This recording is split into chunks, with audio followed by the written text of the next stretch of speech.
اچھا، اب اخلاق حسنہ کی کمی کی بھی وجوہات ہوتی ہیں، ہم نے ان کو بھی دیکھنا ہے. ٹھیک ہے، اور وہ کیا وجوہات ہے؟ اخلاق حسنہ کی کمی کی وجہ ہے عدم برداشت، انٹالرنس. اگر ہم برداشت اپنے اندر پیدا کریں، ہم کسی کو سنتے پتہ کیوں ہیں، اس کا جواب دینا ہوتا ہے. ہاں جی، ہم اس کو جواب دینے کے لیے ہی سنتے ہیں، ہم اپنے آپ کی اصلاح اور سمجھنے کے لیے نہیں سنتے. مثلا میں جو بات کرتا ہوں، میری پہلی کوشش یہ ہوتی ہے کہ جو میں کہہ رہا ہوں اس سے سارے اصلاح یافتہ ہو جائیں، میری اصلاح ہو یا نہ ہو وہ کوئی بات نہیں جی. اور خاص طور پہ جو ہمارے مبلغین ہیں، مذہبی مبلغین، وہ یہ چاہتے ہیں کہ وہ لوگوں کی اصلاح کر دیں. ہاں جی. اپنی اصلاح ہو یا نہ ہو جبکہ لے آئیں.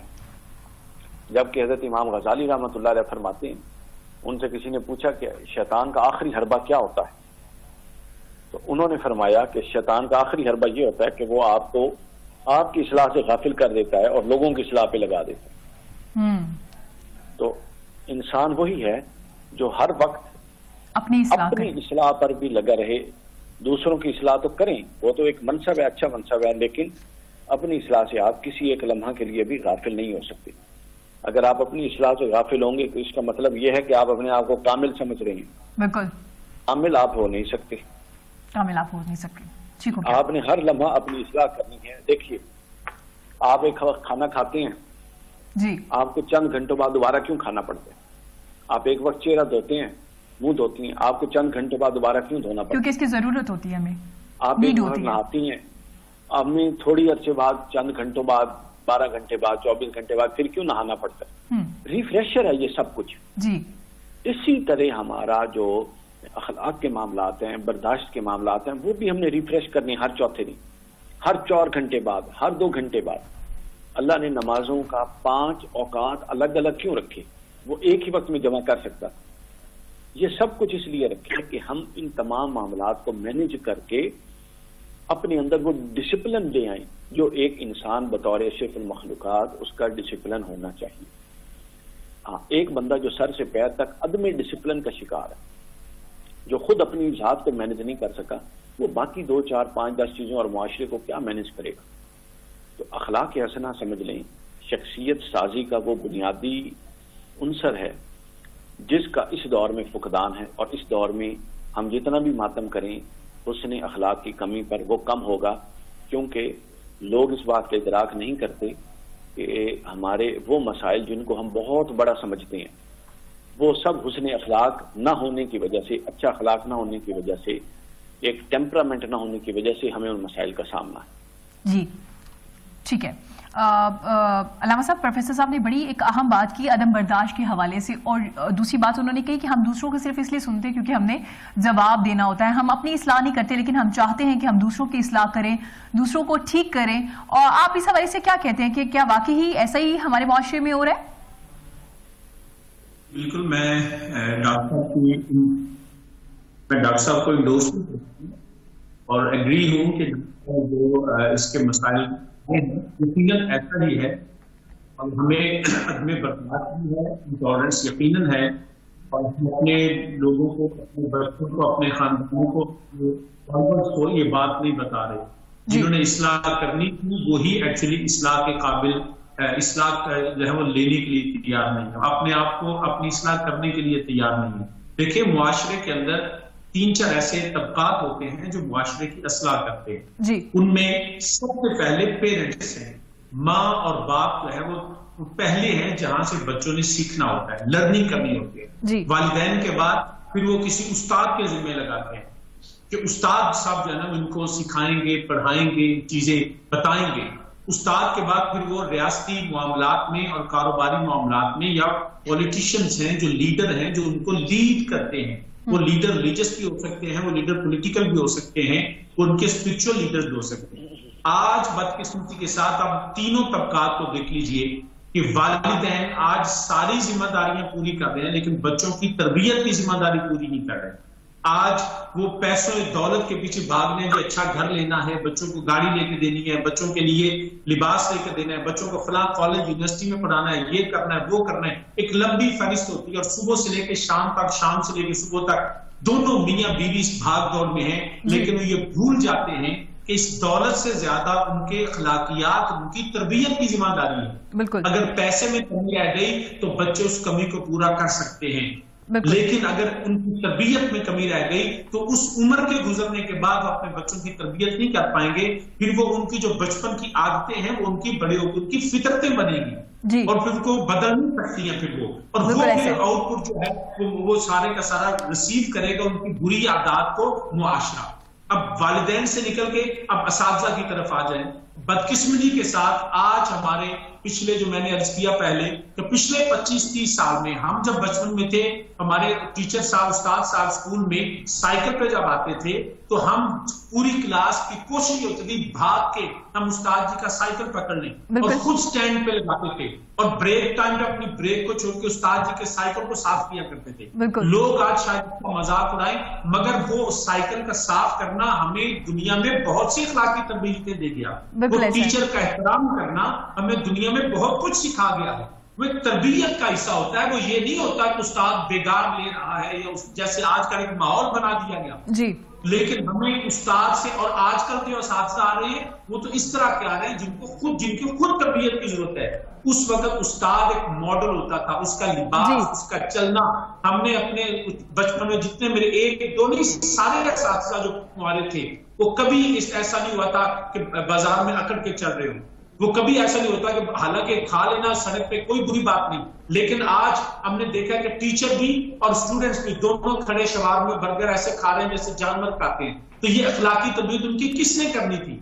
کھانے کے بھی آداب ہیں، اس کی بھی اخلاقیات ہیں، لیکن نہ والدین اب وہ ذمہ داری پوری کر رہے ہیں نہ اساتذہ تو ریکمنڈیشن پہ آتے ہیں، کوئی میرٹ پہ نہیں آ رہا.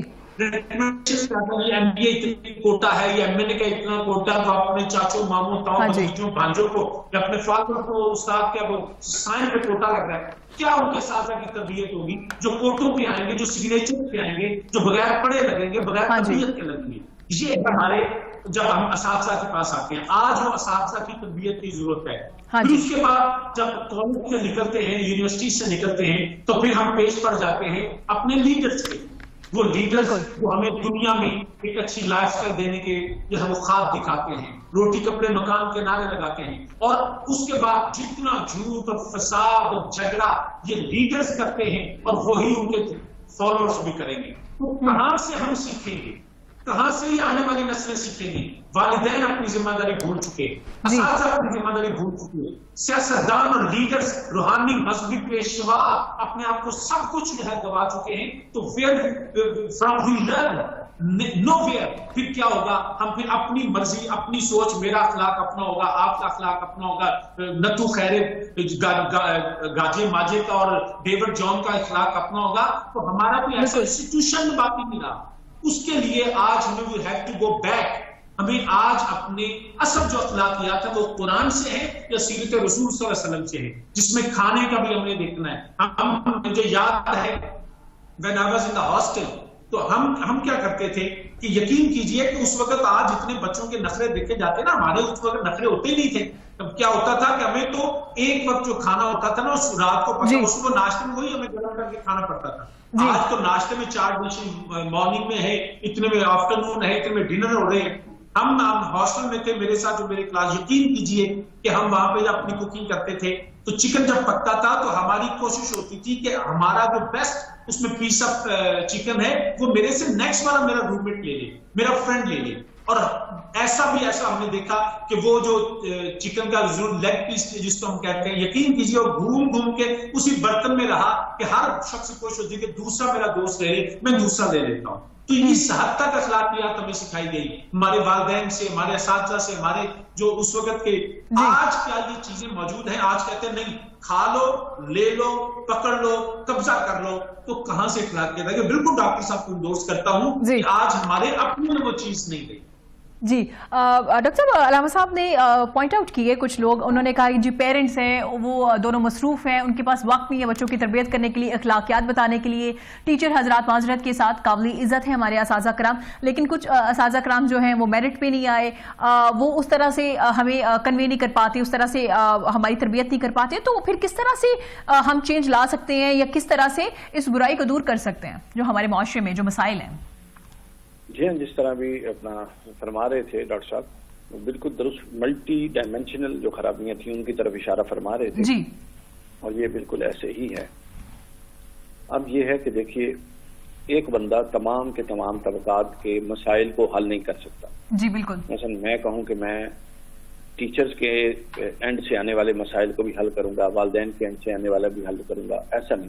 ٹھیک ہے. معاشرے سے آنے والے مسائل کو بھی حل کروں گا، دینی طبقات کی طرف سے آنے والے مسائل کو بھی حل کروں گا. تو یہ مطلب غیر معقول اپروچ ہوگی. جی صحیح یہ ہے کہ ہمیشہ وہ قومیں ترقی کرتی ہیں جہاں پر چند ایک انٹلیکچوئل یا چند ایک سمجھدار لوگ کام نہیں کرتے، جی جو بطور معاشرہ سٹرگل کرتی ہیں، بطور معاشرہ ترقی کرتی ہیں.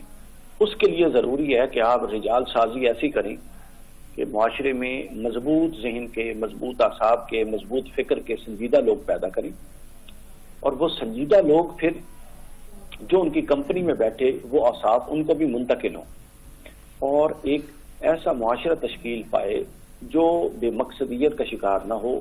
اس کو پتہ ہو کہ اس نے کس طرف جانا ہے، اس کی حدود و قیود کیا ہیں، اس نے کس لائن، بارڈر لائن کو کراس کرنا ہے، کس کو نہیں کرنا. تب جا کے یہ چیزیں ترقی پاتی ہیں. ہم مسلمان، آپ نے کبھی سوچا ہے کہ ہمارے پاس ہمارا کلیم ہے کہ وہ دین ہے جو اللہ کا آخری پیغام ہدایت ہے اور اللہ کے محبوب صلی اللہ علیہ وسلم کی طرف کے ذریعے ہم تک پہنچا ہے. جی ایسا ہی ہے نا، ہمارا کلیم ہے نا. اچھا، اب آپ کبھی مغربی مفکرین کی کتابیں پڑھیں، آرتھر جیفری کی کتاب پڑھیں اور باقی لوگ جنہوں نے اسلام کے خلاف لکھا ہے. آپ کو پتا ان کا ایک آرگومنٹ کیا ہے؟ جی بہت سارے آرگومنٹ ہیں. One of the most important argument یہ ہے، وہ یہ کہتے ہیں کہ اگر اسلام اتنا قوت والا دین ہوتا تو جو مسلمان ہیں یہ ان کو کیوں نہیں بدل رہا؟ سمجھے؟ جی چوری کرتے ہیں تو مسلمان سب سے پہلے، شدت پسند ہیں تو مسلمان سب سے پہلے. بالکل. اب دیکھیں عمرے میں پاکستان کا حج اور عمرے میں کون سا نمبر ہے اور کرپشن میں کون سا نمبر ہے. تو یہ چیزیں میچ نہیں کرتی نا آپس میں، مس میچ ہے. جی اس سے کیا ہوتا ہے کہ آپ جب مذہب کو ایک انفرادی چیز بنا دیں گے اور اس کو معاشرے سے نکال دیں گے اور معاشرے کو آپ لبرلزم کی ایسی انتہا پر لے جائیں گے تو پھر یہی کچھ ہوگا. آپ کہیں گے وہ اللہ کے ساتھ رابطہ اپنی جگہ، جب آپ مسجد سے نکلیں تو باہر آ کے آپ جو مرضی تباہی مچائیں، جی. اس کا کوئی آپ کو روکنے پوچھنے والا نہیں. تو ہمارا پورا کا پورا نظام خراب ہے، وہ نظام سیاسی ہو، وہ مذہبی ہو، وہ سماجی ہو. ہمیں ایک ملٹی ڈائمینشنل سٹرگل کی ضرورت ہے. اس طرح کے 100 پروگرام اور کریں، 50,000 پروگرام اور کریں، کچھ نہیں ہونے والا. جی یہ صرف فلسفہ ہے. وہ اس وقت ہوگا کہ جب ہم میں سے ہر بندہ اپنے حصے کا چراغ یوں جلائے گا کہ وہ یہ ڈٹرمن ہو جائے گا کہ جہاں وہ بیٹھا ہے، جہاں پر اس کا اثر رسوخ ہے، جی وہاں پر وہ کوئی جھول نہ آنے دے اس حوالے سے، اور کم از کم وہ اتنے حصے میں تو جتنی اصلاح کر سکتا ہے وہ کرے. جی دیکھیں نا، یا تو ہماری حکومتوں یہ کام ریاستوں کے کرنے کے ہوتے ہیں، اور ہماری ریاستوں کا کیا حال ہے آپ کو پتا ہے. بالکل ایسا ہے. ہمارے حکمران جو ہیں، ہمارا کبھی کوئی ویژن والا بندہ آیا ہی نہیں. ہمارے سرمایہ دار حکمران ہیں جو مال لگا کر آتے ہیں اور مال کمانے کے لیے آتے ہیں. اگر کوئی 50 ارب لگا کے آیا تو وہ پہلے 50 ارب پچھلے نکالتا ہے، جی پھر اس کے بعد 50 ارب اگلے الیکشن کے نکالتا ہے. بالکل اس کے ایسا بعد ہے. پھر دیکھیں نا، یہ تو ایکچوئل خرچہ ہو گیا نا. اب اس کی بچت کیا ہوئی؟ بچت بھی تو کرنی ہے. بالکل ایسا ہے. پھر وہ 50 ارب نکالتا ہے جو اس کا اپنا پروفٹ ہوگا. اس کے بعد پھر اس نے ظاہر ہے باقی اپنے لوگوں کو بھی تو اکاموڈیٹ کرنا ہے نا. یہ تو ایک بندے کی بات کر رہا ہوں. ایوان اگر 340-45 کا ہے تو آپ اس فگر کو ضرب دے دیں سب کے ساتھ. تو دیکھیں ہمارے جو حکمران ہیں وہ چاہتے ہی نہیں ہیں کہ یہ قوم پڑھے، یہ قوم سنجیدہ ہو. اگر اس قوم میں عقل اور شعور آ گیا تو کیا یہ حکمران ہوں گے؟ یہ تو جوتے کھائیں گے جو اسمبلیوں میں بیٹھے ہیں. اکثریت، سب نہیں، اکثریت کی بات کریں. جی ان کو تو لوگ جوتے ماریں گے بھائی. تو ان کا انٹرسٹ ہی اسی میں ہے کہ نالیوں پر ووٹ ملیں، گٹر بنانے پر ووٹ ملیں، جنازے اور کورخانی میں شرکت پر ووٹ ملیں. یہ چاہتے ہیں کہ قوم اسی پہ رہے. تو لہٰذا یہ ایک کثیر الجہاتی خرابی ہے جس کے ہم شکار ہیں، اور یہ کثیر الجہاتی کوشش سے ہی ٹھیک ہوگی. ہاں، ہم جہاں تک اپنا حصہ ڈال سکتے ہیں، ہم معذور ہیں چونکہ اللہ کے رسول، تو ہم اس حد تک معذور نہیں ہیں کہ ہم یہ ضرور کر سکتے ہیں کہ اللہ جب ہم سے پوچھے تو ہم بتا دیں کہ مولا جو ہمارے دائرۂ کار میں تھا اس میں ہم نے یہ کیا ہے. جی ٹھیک ہے، یہ بنیادی بات. ٹھیک ہو گیا. بہت شکریہ ڈاکٹر صاحب آپ کے قیمتی وقت کا. ناظرین یہاں وقت ہوا چھوٹی سی بریک کا. بریک کے بعد واپس آئیں گے.